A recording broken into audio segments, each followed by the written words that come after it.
अगर आपके घर में कोई सीनियर सिटीजन है जिनके लिए आप बेहतर इन्वेस्टमेंट प्लान ढूंढ रहे हैं जहां पर आपको सुरक्षित निवेश की गारंटी भी मिले और अच्छे रिटर्न्स भी मिल जाएं, तो पोस्ट ऑफिस की ये जो स्कीम है वो आपके काम आ सकती है।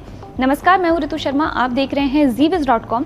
पोस्ट ऑफिस की सीनियर सिटीजन सेविंग स्कीम जो है वो इस सेगमेंट में बैंक के मुकाबले आपको अच्छे रिटर्न्स देती है।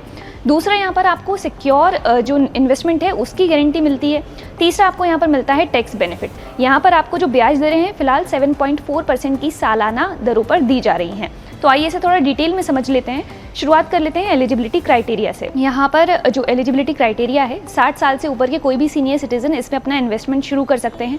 अगर हम सिविलियन एम्प्लॉयज़ की बात करें तो 55 साल से ज़्यादा और 60 साल से कम उम्र के सीनियर सिटीजन्स जो हैं वो यहाँ पर इन्वेस्टमेंट कर सकते हैं। लेकिन ध्यान रखें कि रिटायर्ड होने के 1 महीने के भीतर आपको यहाँ पर इन्वेस्टमेंट करना ज़रूरी होता है। अगर हम डिफेंस एम्प्लॉयज़ की बात करें तो 50 साल से ज़्यादा और 60 साल से कम उम्र के सीनियर सिटीजन इसमें अपना खाता खुलवा सकते हैं। यहाँ पर आप सिंगल या फिर अपने स्पाउस के साथ जॉइंट तरह से खाता खोल सकते हैं। अब यहाँ पर जितनी भी राशि जमा की जाती है, जितना भी अमाउंट जमा किया जाता है, उस पर हक सिर्फ प्राइमरी अकाउंट होल्डर जो हैं उन्हीं का होता है। अब यहाँ पर अमाउंट डिपॉजिट करने से जुड़े नियमों के बारे में भी जान लेते हैं। यहाँ पर आपको मिनिमम 1000 रुपये का इन्वेस्टमेंट करना ज़रूरी होता है। इसके बाद आप 1000 के मल्टीपल में 15 लाख तक इन्वेस्टमेंट कर सकते हैं।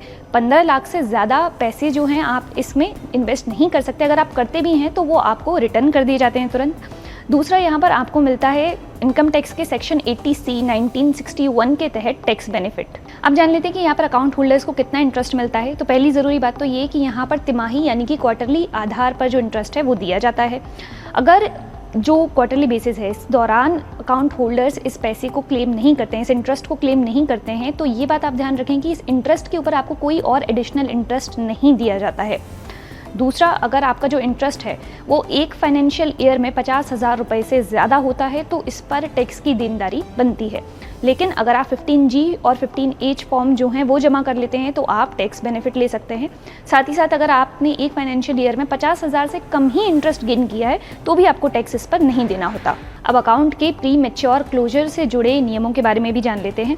अगर आपने ये खाता खुलवाया था और 1 साल पूरा होने से पहले ही आप इसे बंद करवा देते हैं तो आपको यहाँ पर किसी तरह का पैसा जो है वो नहीं देना होता। अगर आपको इस बीच इंटरेस्ट रिसीव हुआ भी था तो आपके प्रिंसिपल से ये जो पैसा है वो वापस काट लिया जाता है। वहीं अगर आपने 1 साल पूरा होने के बाद लेकिन 2 साल कंप्लीट होने से पहले अपना अकाउंट बंद करवाया है तो आपको 1.5% जो है वो देना होता है अमाउंट। साथ ही अगर आपने 2 साल कंप्लीट करने के बाद लेकिन 5 साल कंप्लीट होने से पहले इस अकाउंट को बंद कराया है तो 1% अमाउंट आपको देना होता है। अब ये जो अमाउंट है वो आपके प्रिंसिपल अमाउंट में से काट लिया जाता है। अगर एक्सटेंडेड अकाउंट था तो एक्सटेंडेड अकाउंट एक्सटेंशन के 1 साल बाद ही बंद किया जा सकता है। आइए अकाउंट के एक्सटेंशन से जुड़े नियमों के बारे में भी जान लेते हैं। अकाउंट होल्डर्स जो हैं वो एक फॉर्म और पासबुक के साथ अपना अकाउंट अगले 3 साल के लिए एक्सटेंड करा सकते हैं।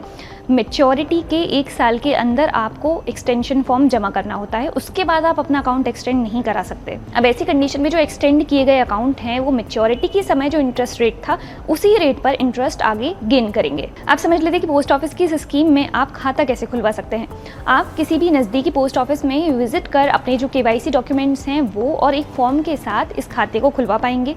जैसे कि आपका एड्रेस प्रूफ हो गया, एज प्रूफ हो गया, आपके पासपोर्ट साइज़ फ़ोटोज़ हो गए, या फिर आप चाहें तो पब्लिक और प्राइवेट सेक्टर बैंक्स जैसे कि ICICI बैंक, यूनियन बैंक्स आदि में जाकर के भी इस स्कीम के तहत खाता खुलवा सकते हैं। अगर आप पब्लिक या फिर प्राइवेट सेक्टर के बैंक्स के तहत इस स्कीम में खाता खुलवाते हैं तो आपको कुछ फ़ायदे भी होते हैं, जैसे कि आपका जो इंटरेस्ट है वो डायरेक्ट आपके सेविंग्स अकाउंट में रिसीव होता है। दूसरा, जो डिपॉजिटर हैं उनको मेल के द्वारा उनका अकाउंट स्टेटमेंट भी शेयर किया जाता है। साथ ही साथ किसी तरह की प्रॉब्लम होने पर आपको 24/7 कस्टमर केयर सर्विस भी अवेलेबल रहती है। तो ये थी पोस्ट ऑफिस की सीनियर सिटीजन सेविंग स्कीम। उम्मीद है आपको ये वीडियो पसंद आया होगा। ऐसी ही और जानकारी के लिए देखते रहें zbiz.com और अन्य खबरों के लिए जी बिजनेस को सभी प्लेटफॉर्म से सब्सक्राइब करना ना भूलें।